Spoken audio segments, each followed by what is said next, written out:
D'un projet public, par exemple, la réussite dépend de l'alignement de trois dimensions. Une pertinence technique, donc de l'expert, une faisabilité politique et puis une soutenabilité institutionnelle.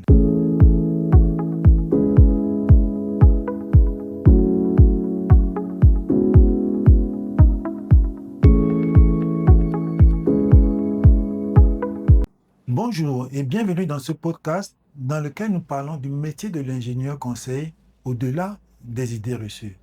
Je suis Didier Akoé et directeur du bureau d'études AC Expertise situé à Yaoundé au Cameroun. Aujourd'hui, nous allons parler de l'illusion, mais de l'illusion des livrables. Car en fait, produire, ce n'est pas transformer. Dans le métier d'ingénierie conseil, on valorise très souvent la production.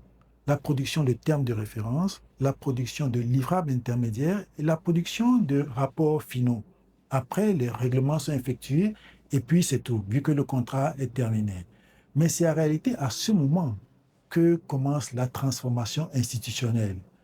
Cela crée en fait un biais, dans la mesure où le consultant met de l'énergie et optimise la production du livrable, mais pas forcément la probabilité de l'exécution. Un livrable, en fait, c'est une analyse, c'est un produit intellectuel.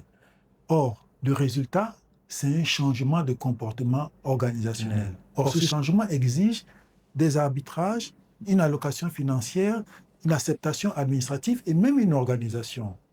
Ces variables sont importantes, sans lesquelles le rapport va rester un artefact administratif. Dans un projet public, par exemple, la réussite dépend de l'alignement de trois dimensions. Une pertinence technique, donc de l'expert, une faisabilité politique et puis une soutenabilité institutionnelle.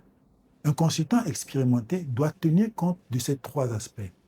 Car en fait, un livrable réussi, c'est celui qui tient en compte les conditions de sa propre mise en œuvre.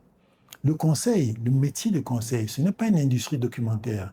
C'est une ingénierie de changement, mais alors de changement réel sur le terrain. Je vous remercie.